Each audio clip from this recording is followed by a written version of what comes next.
Shalom, salam sejahtera buat saudara-saudaraku. Renungan kita hari ini berjudul Dua Tempat Kudus. Dan ayat renungan kita terdapat dalam Ibrani pasal 8 ayatnya yang kelima. Pelayanan mereka adalah gambaran dan bayangan dari apa yang ada di surga, sama seperti yang diberitahukan kepada Musa ketika ia hendak mendirikan kemah. Ingatlah, demikian firman-Nya, bahwa engkau membuat semuanya itu menurut contoh yang telah ditunjukkan kepadamu di atas gunung itu. Mari kita dengarkan keterangannya. Hanya inilah tempat kudus yang pernah berdiri di atas dunia ini. Yang mengenai hal itu Alkitab memberikan keterangan. Inilah tempat kudus yang Rasul Paulus katakan, tempat kudus perjanjian yang pertama. Tetapi apakah perjanjian yang baru tidak mempunyai tempat kudus? Kembali membuka buku Ibrani, para pencari kebenaran menemukan bahwa keberadaan tempat kudus yang kedua atau tempat kudus perjanjian yang baru tercantum dalam kata-kata Rasul Paulus yang telah dikutip. Memang perjanjian yang pertama juga mempunyai peraturan-peraturan untuk ibadah dan untuk tempat kudus buatan tangan manusia. Dan penggunaan kata juga memberi kesan bahwa Rasul Paulus sebelumnya telah menyebutkan tempat kudus.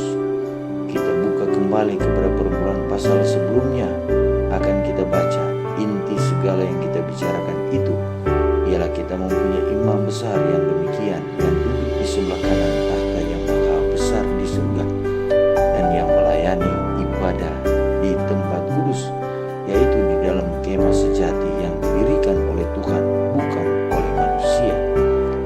Dicatat dalam Ibrani 8 ayat 1-2. Disinilah dinyatakan tempat kudus perjanjian baru. Tempat kudus perjanjian yang pertama didirikan oleh tangan manusia, dibangun oleh Musa, dan yang kedua ini didirikan oleh Tuhan, bukan oleh manusia. Di dalam tempat kudus perjanjian yang pertama, imam-imam dunia menjalankan upacara-upacara, sedangkan pada tempat kudus perjanjian yang baru, Kristus imam besar kita melayani di sebelah kanan Allah. Satu bait suci ada di dunia ini dan yang satu lagi ada di surga. Lebih lanjut, kemah suci yang dibangun oleh Musa dibangun sesuai pola atau contoh.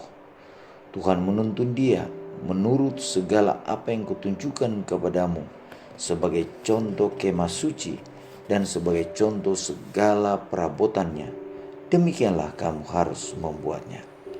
Dan sekali lagi, perintah diberikan.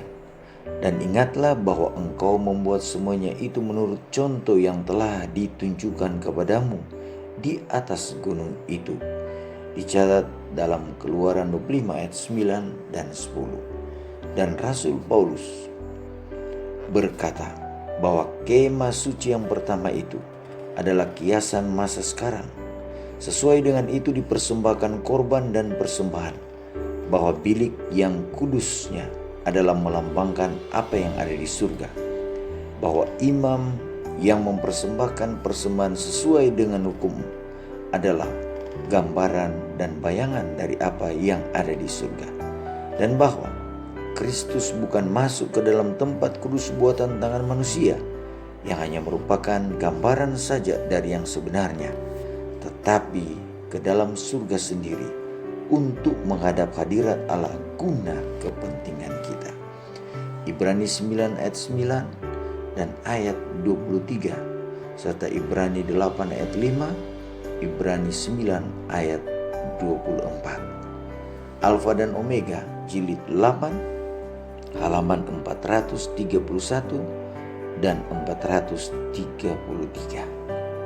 Saudaraku, doa kita di hari ini, Tuhan, terima kasih karena hari ini Engkau memberikan dua tempat kudus pelajaran yang indah, satu di dunia ini dan satu di surga. Di dunia ini telah dibuat oleh Musa sebagai gambaran apa yang ada di surga. Terima kasih untuk pelajaran ini, tentu menerangkan bahwa pelayanan Ka'bah di dunia ini ketika Musa ada di dunia ini memberikan satu keterangan bahwa ada pelayanan di surga, dan imam di surga itu adalah Yesus sendiri yang telah membawa darah Yesus sendiri untuk menjadi kurban bagi kami. Terima kasih Tuhan untuk segala kebaikan melalui pelajaran hari ini. Terpujilah Engkau Tuhan, kami persembahkan doa ini hanya di dalam nama Tuhan Yesus, nama yang indah, Tuhan dan Juru Selamat kami. Amin. Terima kasih saudara-saudara sudah mengikuti renungan kita hari ini. Tuhan Yesus memberkati. Shalom.